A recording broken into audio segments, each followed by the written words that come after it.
स्वागत है आपका भीम न्यूज कोटा राजस्थान में। विनय सिंघल का अभिवादन स्वीकार कीजिए।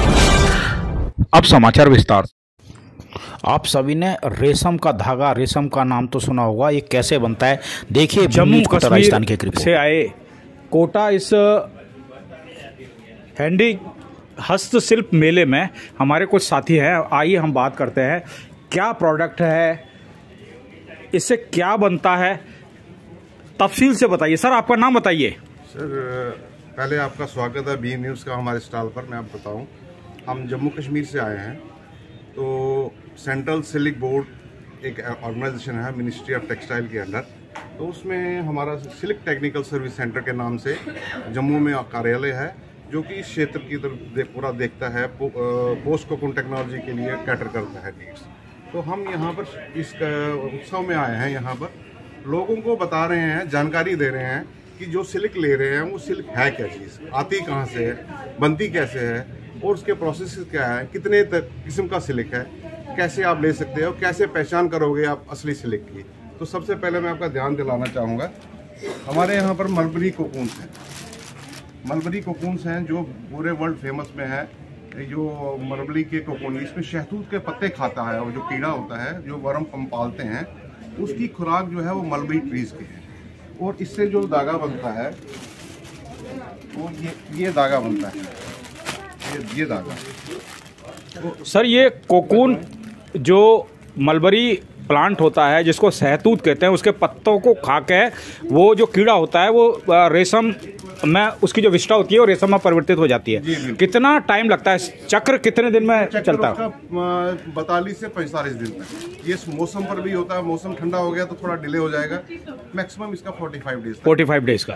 अच्छा ठीक है। ये बन गया रेशम का धागा, ये बन गया सर कोकून। कोकून को हम प्रोसेस करेंगे, उबालेंगे जी, फिर इसको मशीन में हम प्रोसेस करेंगे और फिर बनाएंगे हम ये धागा। ठीक है, ये धागा इसका बनेगा। ये अपनी खबरें हमें 9414317167 पर भेज सकते हैं।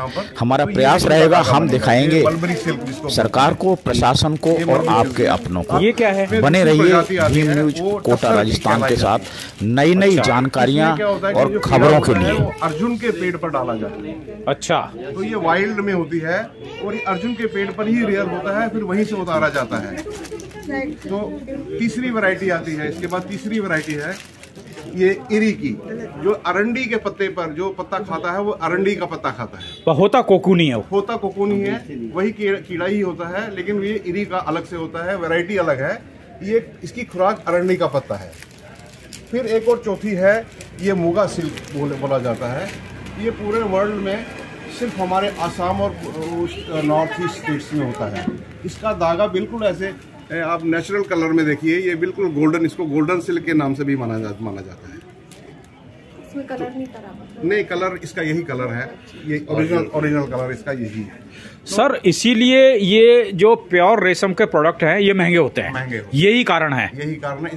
इसमें लेबर इन्वॉल्व काफ़ी है, इसमें स्किल बहुत ज़्यादा इन्वॉल्वमेंट है, क्योंकि इसका धागा एक्सट्रैक्ट करना, फिर वो मशीन पर चढ़ाना, ताना बाना कैसे चलाना है, रीड्स के, इसमें बहुत सारी चीज़ें, प्रतिक्रिया ऐसी एक्टिविटीज़ होती हैं कि इसमें थोड़ा सा मैन पावर ज़्यादा लगता है, मशीनरी का कॉस्ट काफ़ी है। अब गवर्नमेंट ने एक बहुत अच्छी स्कीम्स निकाली है, सिल्क समग्रा 2 के नाम पे। ये 2026 तक रहेगी। ये डिफरेंट एरियाज में सब्सिडाइज्ड रेट्स पर होती है और लगभग 50% रेट जो है वो सेंट्रल सिल्क बोर्ड बियर करेगा, गवर्नमेंट ऑफ इंडिया बियर करेगी जी। और बचे हुए 50% का 25% वहाँ की राज्य सरकार देगी, जहाँ ये लगना है और बचा हुआ 25% बेनिफिशियरी को देना है। अच्छा, ये सब्सिडी है। सर ये जो आप बता रहे हैं, जैसे आज आप कोटा के दशहरा मैदान में ये जो मेला लग रहा है, इसमें आप जम्मू कश्मीर से आए हैं। अब मान लो सपोज करो कोटा का कोई बंदा जी ये प्रोडक्ट कोटा में लगाना चाहता है, कोकून वाला, तो इसके लिए क्या उसको पहले कोई ट्रेनिंग करनी पड़ेगी? उसके लिए ट्रेनिंग तो सेंट्रल सिल्क बोर्ड देगा, उसमें कोई प्रॉब्लम नहीं। ठीक, उसको अप्लाई करने के लिए पहले यहाँ के स्टेट गवर्नमेंट के पास जाना पड़ेगा, जैसे WSC हो गया, NHDC हो गया, वो उसकी एप्लीकेशन को फॉरवर्ड करेगा और उसमें एक कमेटी बनेगी, PMC। इसमें एक काफ़ी अपनी ये है प्रोसेस है। प्रोसेस के बाद में उसको अलॉट हो जाएगा, ये एक मंजूर हो जाएगा उसका प्रोजेक्ट। फिर उसको वो मशीन लेता है, फिर उसको सप्लायर्स को ही पैसा हम देते हैं। अच्छा, एक चीज़ बताइए सर, ये जो प्रोडक्ट बनाने के लिए मिनिमम है ना स्पेस कितना रिक्वायर होता है भाई? टर्म्स और कंडीशन भी तो होती होंगी। हाँ क्योंकि एटमॉस्फेयर कंट्रोल करने के लिए जैसे, या फिर अंधेरा या उजाला या टेम्परेचर, तो दो तीन सेक्टर हैं। एक सेक्टर है रीलिंग का। रीलिंग का हो गया धागा बनाना। नहीं, कोकून पालने वाली बात। कोकून पालने वाली बात जो है वो प्री कोकून में आती है। वो पहले आती है ना। तो वो कहाँ से मिलेगा? वो राज्य सरकार का एक उत्तरदायित्व है।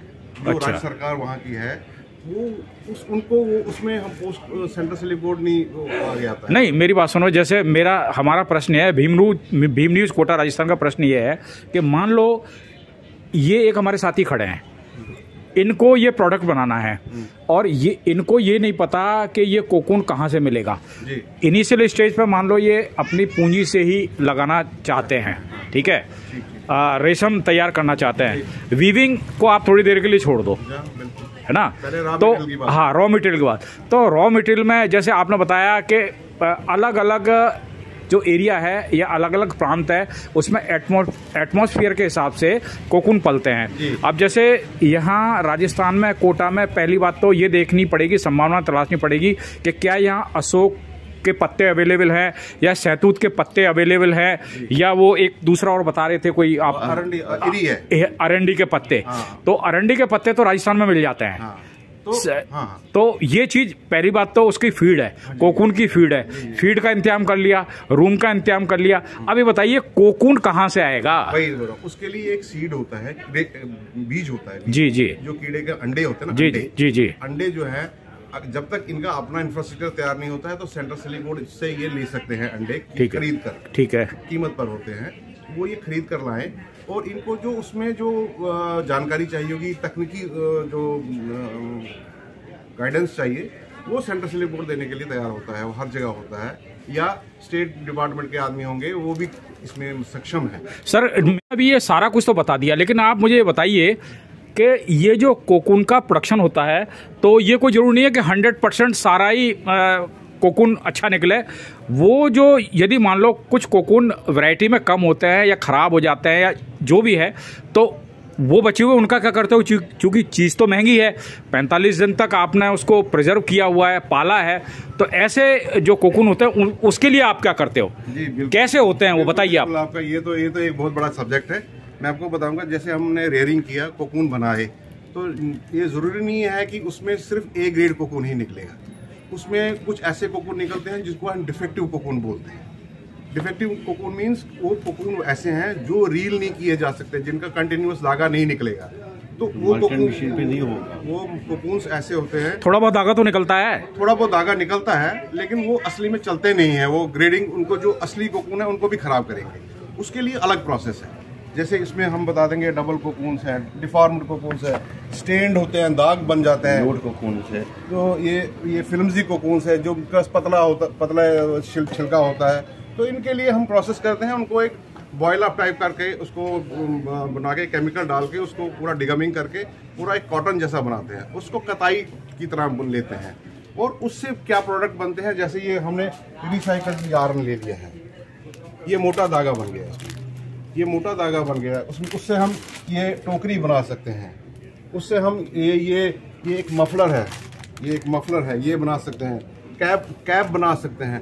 कोई भी जो हैंडमेड चीज़ें होती हैं वो उस मोटे धागे से बनाई जाती है। क्योंकि जो साड़ी वगैरह, जो ये फैब्रिक हम दिखा रहे हैं ना ऊपर लगा हुआ हमारे पास, ये फैब्रिक जो है ये फाइन धागे से बनता है। इसके लिए ए ग्रेड कोकून ही में चाहिए। जो बाकी है बी सी डी, जो डी वगैरह से, डी से आगे तक ले जाते हैं, कट कोकून ले जाते हैं, पियर्स कोकून ले जाते हैं, उसके लिए हमें वो मोटा धागा बनाना है और मोटे धागे से हम यही प्रोडक्ट्स बनाते हैं। और देखिए, जैसे हमारे पास एक ये मेडिटेशन मैट है।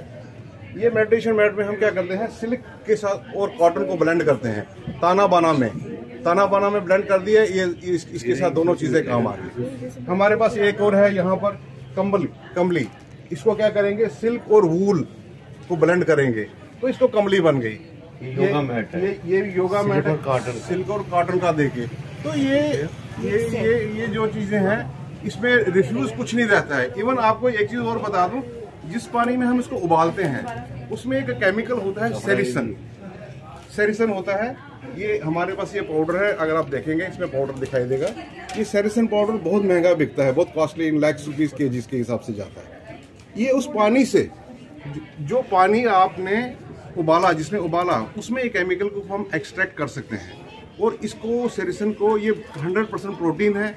ये पूरी फार्मास्यूटिकल इंडस्ट्रीज में इसको इस्तेमाल करती हैं, कॉस्मेटिक इंडस्ट्रीज इस्तेमाल करती हैं।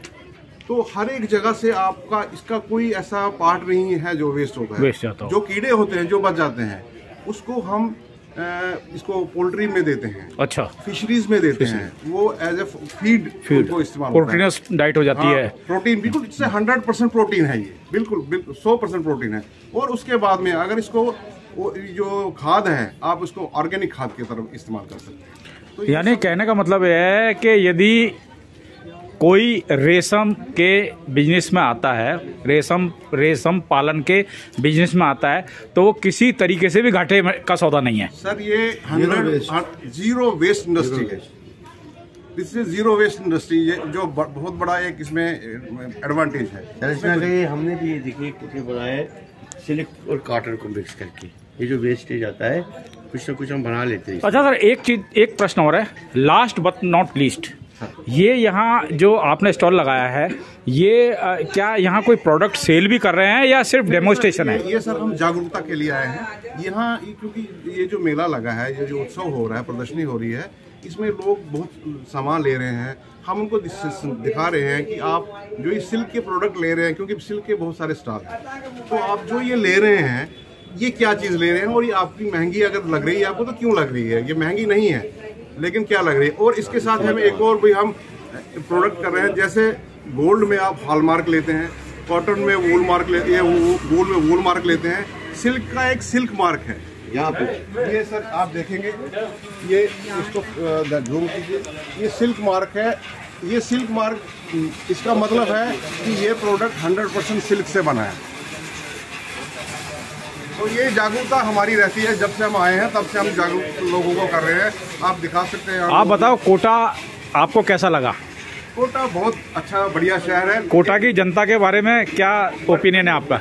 जनता तो बहुत मज़ेदार है, लेकिन एक चीज़ में मैं थोड़ा आपको पॉइंट आउट करूंगा कि जनता को सिल्क के बारे में इतनी ज़्यादा जानकारी नॉलेज नहीं है, हकीकत में नहीं है। इसीलिए यदि गवर्नमेंट ने आपको यहाँ स्टॉल लगाकर लोगों को सिल्क के बारे में जागरूक करने के लिए भेजा है, तो ये कोटा की जनता के लिए बहुत सारे बेनिफिशियल है। हमारे पास इतनी क्वेरीज आई, लोग आए, उन्होंने हमारे कार्यालय का पता पूछा, सब कुछ पूछा, हमें किस बात की मदद कर सकते हैं वो भी हमने उनको पूरा बता दिया क्या क्या है। तो हम कोशिश करेंगे कि ज़्यादा से ज़्यादा लोगों तक हम पहुंच पाए ताकि उनका ज्ञान वर्धक हो। अपना अच्छे से ख्याल रखें, देखते रहें भीम न्यूज़ कोटा राजस्थान। नई खबरों के लिए हमारे साथ बने रहें। आपका बहुत बहुत धन्यवाद।